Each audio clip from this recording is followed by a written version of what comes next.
dans le temps de l'info. C'est la 3e heure. Bonjour Julien Arnaud, Claire Fournier, Solène Rioux, Benjamin Cruard. Bonjour, bonjour Paola. Bonjour Elisabeth, bonjour à tous. Et peut-être avez-vous reçu hier sur votre téléphone une alerte qui disait extrêmement grave. Alors certains ont eu peur, ont trouvé que c'était disproportionné. Eh bien pas tout le monde, Julien, puisque Gérald Darmanin défend cette alerte. Oui, il s'agissait de parler Jeux Olympiques, rien à voir avec une urgence ou une alerte attentat ou quelque chose de nucléaire par exemple. Non, les Jeux Olympiques, on verra ce qu'il en est. Vous entendrez le ministre de l'Intérieur, effectivement, qui assume à peu près tout. Claire, en ce jour d'ouverture du Festival de Cannes, eh bien vous vous posez une question. Le streaming, à savoir le cinéma sur les écrans, est-il le meilleur ami du 7e art ? Voilà, le streaming, c'est la VOD, bien sûr. Écoutez, une tribune signée par 7000 acteurs et actrices français dénonce les agissements de ces plateformes. Mais vous allez voir que les relations sont plus complexes qu'il n'y paraît. Solène, eh bien en Géorgie, les milliers de manifestants pro-Europe n'ont rien pu faire contre le gouvernement russe. La loi sur les influences étrangères va bien passer tout à l'heure. Oui, elle va être adoptée en 3e lecture et ce malgré l'opposition qui est massive dans les rues. On voit des dizaines de milliers de personnes qui manifestent. Ça va être très très difficile quand même à mettre en œuvre pour le gouvernement avec une telle grogne sociale dans les rues de la capitale. Sous les radars, Paola. Eh bien, j'ai repéré l'artiste non-binaire qui s'appelle Nemo et qui relance un débat en Suisse. La Suisse pourrait-elle reconnaître le 3e sexe ?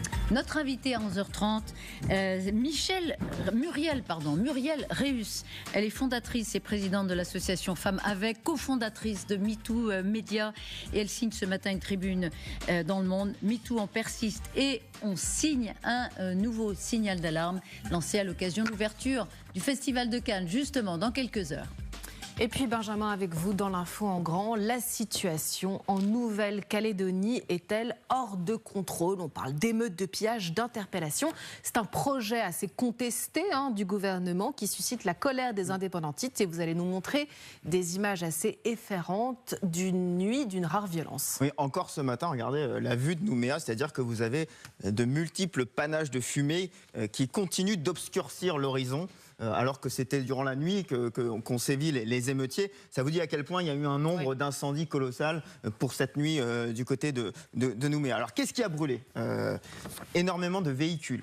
On parle de plus de 200 véhicules, notamment des véhicules neufs, parce que les images que je vous montre ici, ce sont dans des concessions automobiles. Plus de 200 véhicules qui auraient été brûlés par les émeutiers. Qu'est-ce qui a brûlé aussi ? Des entreprises, des commerces et même des sites de production, des outils de production. Regardez cette usine qui est complètement ravagée par les flammes, au point que le MEDEF de Nouvelle-Calédonie fait même un bilan en termes d'emplois d'une seule nuit d'émeute. En une nuit, ce sont près de 1000 emplois qui ont été potentiellement détruits, dit la présidente du MEDEF de Nouvelle-Calédonie. C'est assez colossal, mais ce n'est pas fini parce que qu'est-ce qui a brûlé aussi ? Des maisons de particuliers. La présidente de la région sud de Nouvelle-Calédonie affirme que la maison de son père de 79 ans a précisément été brûlée. Et écoutez son témoignage sur notre antenne. Elle parle carrément de racisme anti-blanc sur place. La situation, elle est insurrectionnelle. On a des bandes armées qui attaquent les Calédoniens dans toute la capitale et la banlieue de la capitale. Des jeunes qui sont pour la plus grande partie mineurs et qui attaquent les Calédoniens sur la base d'insultes racistes. En gros, c'est du racisme anti-blanc en nous disant qu'on n'est pas chez nous ici. D'accord. Voilà le bilan donné par le ministre de l'Intérieur il y a quelques minutes. 82 interpellations, 54 policiers et gendarmes blessés. Ça aurait même pu être pire quand vous lisez le témoignage du haut-commissaire en Nouvelle-Calédonie. Il y a eu des tirs tendus avec des armes de gros calibre, des carabines de grande chasse sur les gendarmes. J'ajoute que le RAID et le GIGN sont en route pour la Nouvelle-Calédonie. Un couvre-feu a été instauré dès ce soir jusqu'à demain matin. Les écoles sont fermées, les vols à l'aéroport sont suspendus. Les routes continuent d'être bloquées par des manifestants. Bref, vous avez une île qui est un peu dans une bulle depuis cette nuit. Situation donc très tendue, donc provoquée par cette réforme du gouvernement. Qu'est-ce qu'elle prévoit exactement et pourquoi est-ce qu'elle provoque autant de colère ? Alors, le terme est un peu technique, c'est dégel du corps électoral. Vous allez voir que c'est assez simple à comprendre dans le fond. Aujourd'hui, pour voter aux élections provinciales en Nouvelle-Calédonie, qui peut voter ? D'après les accords de Nouméa, ce sont les citoyens kanaks, les descendants de kanaks et ceux qui vivent en Nouvelle-Calédonie depuis avant 98. Donc ce que dit le gouvernement, c'est que c'est pas démocratique parce qu'il y a un habitant sur 5 de l'île qui ne correspond pas à ces critères et qui peut pas voter. Donc la réforme du gouvernement consiste à dire on va élargir le corps électoral et on va autoriser tous les résidents qui sont là depuis 10 ans désormais à voter. Donc justifié démocratiquement. Mais vous allez voir en écoutant cet expert que politiquement, c'est très compliqué à accepter pour les indépendantistes. En fait, tous ces nouveaux entrants sont tous des anti-indépendantistes, puisque ce sont des gens de l'Hexagone qui sont partis il n'y a pas très longtemps en Nouvelle-Calédonie. Ce n'est pas des gens qui n'ont plus de lien avec la France. Ce n'est pas des gens qui sont enracinés dans cette île. Donc ces gens-là sont tous massivement anti-indépendantistes. Voilà, donc il y a une question d'équilibre politique en fait qui serait bouleversée. Il y a des négociations locales, mais qui sont pour l'instant au point mort. Et j'ajoute que sur ce débat politique, il y a une crise économique et sociale profonde, puisque ça, ce que vous voyez, ce sont les sites d'exploitation du nickel, qui est un secteur majeur de l'économie sur place. Or, le cours du nickel a chuté et vous avez des sites qui sont très endettés. Donc voilà les ingrédients qui font qu'on vit aujourd'hui cette situation très compliquée. Vous vous êtes posé, Benjamin, une question qui peut paraître surprenante. Est-ce qu'il y a des puissances étrangères qui tirent profit de ces tensions et voire même qui les attisent? Il y a un drapeau qui m'a interpellé sur les manifestations des derniers jours. Vous voyez, il est là. Il est ici au mois de mars déjà. Ce sont des manifestations contre la réforme. C'est le drapeau de l'Azerbaïdjan. C'est assez étonnant. On est à des milliers de kilomètres de l'Azerbaïdjan. On a des délégations calédoniennes qui sont allées à Bakou en avril dernier.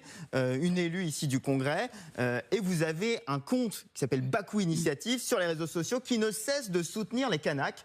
Est-ce que c'est une revanche vis-à-vis de la France par rapport à notre soutien à l'Arménie? En tout cas, c'est un compte qui multiplie les accusations en colonialisme et néocolonialisme avec des vidéos à charge contre, on va dire, l'oppresseur français. C'est intéressant. Je peux vous montrer aussi des pancartes qui interpellent. Poutine, bienvenue à Kanaki. Ou ici, ça c'est un député qui nous dit qu'il y a l'ombre du Kremlin. Vous avez ici une pancarte en russe. Président Poutine, libère nos colonies. Donc le discours de Poutine qui résonne quand même dans ces manifestations. Et puis, n'oublions pas la Chine, qui ne joue pas sur les pancartes, elle, qui joue sur un autre terrain, celui que je vous ai mentionné tout à l'heure, des industriels chinoises qui positionnent pour essayer d'aller investir dans le nickel. Et du côté des indépendantistes, c'est quelque chose qui séduit. Nous n'avons pas peur de la Chine, c'est la France, pas elle, qui nous a colonisés. C'est le président indépendantiste du Congrès qui a dit ça.